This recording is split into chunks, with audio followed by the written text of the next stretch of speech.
Ce que vous observez sur cette vidéo s'appelle un bloom, une prolifération de phytoplancton, ces microalgues qui dérivent au gré des courants, en suspension dans l'eau, qui sont à la base de la chaîne alimentaire marine.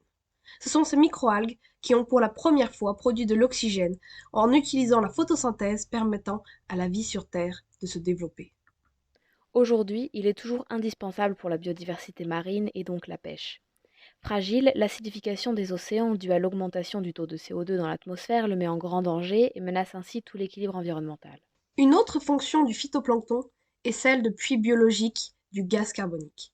Ce phénomène amène le carbone depuis l'atmosphère vers l'océan profond.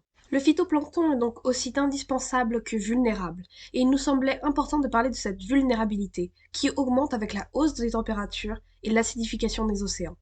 Le phytoplancton d'eau de mer a été l'objet de plusieurs études très complètes, comme Tara Océan, mais notre objet d'étude est le phytoplancton d'eau douce que nous pouvions obtenir plus facilement.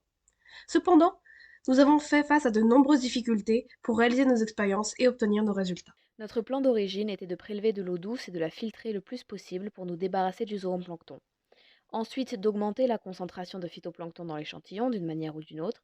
Et enfin, baisser le pH d'un ou deux de nos prélèvements de 0,4 points, ce qui correspond aux prévisions pour 2100 pour les océans, ainsi que les plans d'eau douce.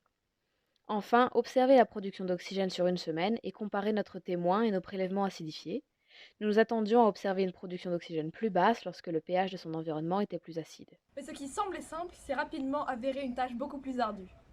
Nous avons commencé par nous entraîner à prélever de l'eau dans la mare de notre lycée, et faute de protocole, nous nous y sommes assez mal prises, il faut le dire. Pour ce qui est de la filtration, le filtre le plus fin à notre disposition mesurait 250 micromètres, soit 25 fois trop grand.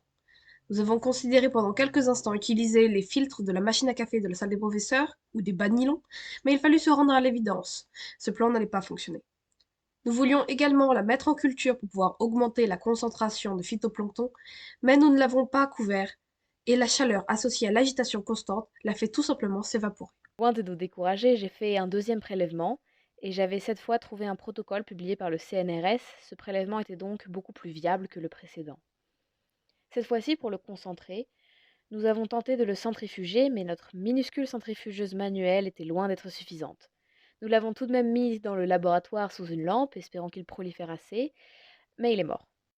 Pour obtenir des échantillons de phytoplancton, nous avons en parallèle contacté l'Institut Roscoff qui propose de fournir jusqu'à 5 souches de phytoplancton par établissement scolaire, ainsi qu'une ferme à phytoplancton. Nous avons également contacté un chercheur de l'ISARA, Joël Robin, enseignant-chercheur spécialiste en cyanobactéries.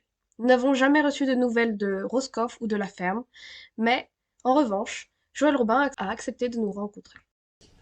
Si vous voulez la maintenir une semaine, 10 jours, vous pouvez la maintenir. Vous pouvez voir les évolutions liées à vos traitements. Mais je pense qu'il ne faut pas aller la prélever une semaine avant. Parce que la semaine d'entretien, là, sans milieu, ça va encore vous causer des soucis. Puisque Ouais.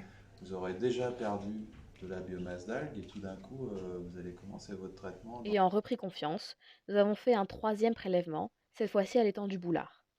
Nous avons fait passer dans le filet plusieurs centaines de litres d'eau pour avoir une concentration qui nous semble satisfaisante. Nous nous sommes sortis de cette épreuve trempée, qui est de notre prélèvement plus brun que vert, et le lendemain il s'est avéré que le prélèvement n'avait probablement pas été fait suffisamment profondément et que l'eau était plus chargée de débris de feuilles mortes que de phytoplancton. Nous avons tout de même effectué toutes les expériences que nous avions décidé de faire après notre visite à Joël Robin, et nous en sommes très bien sortis. Et Joël Robin a eu la gentillesse de nous faire un dernier prélèvement lui-même car nous manquions de temps. Avec notre nouveau prélèvement, viable cette fois-ci, nous avons mis 1 heure de plus que prévu, à cause des mises à jour du logiciel et du pH mètre qui n'était pas configuré correctement, mais nous avons tout de même pu commencer la semaine d'expérience. Nous avons rempli nos Erlenmeyer avec 100 ml de prélèvement. Ici, vous nous voyez tester le pH de notre prélèvement avec un pH mètre du labo de physique. Il était à 7,65, puis grâce à quelques gouttes d'une solution d'acide chlorhydrique, nous l'avons descendu à 7,45 pour 2 Erlenmeyer et à 7,25 pour les deux derniers. Après une semaine à avoir sacrifié nos pauses déjeuner, nous avons enfin pu exploiter nos résultats reportés sur ce graphique. On observe une claire différence entre l'oxygène produit par les témoins et l'oxygène produit par les prélèvements acidifiés, ce qui peut indiquer que le phytoplancton est mort ou qu'il est affecté par son environnement acidifié. Nous étions donc heureuses de trouver des résultats cohérents avec notre hypothèse, mais si c'est le cas, le phytoplancton est en danger et s'il meurt, il ne pourra plus absorber le CO2 de l'atmosphère, nous devons donc le protéger.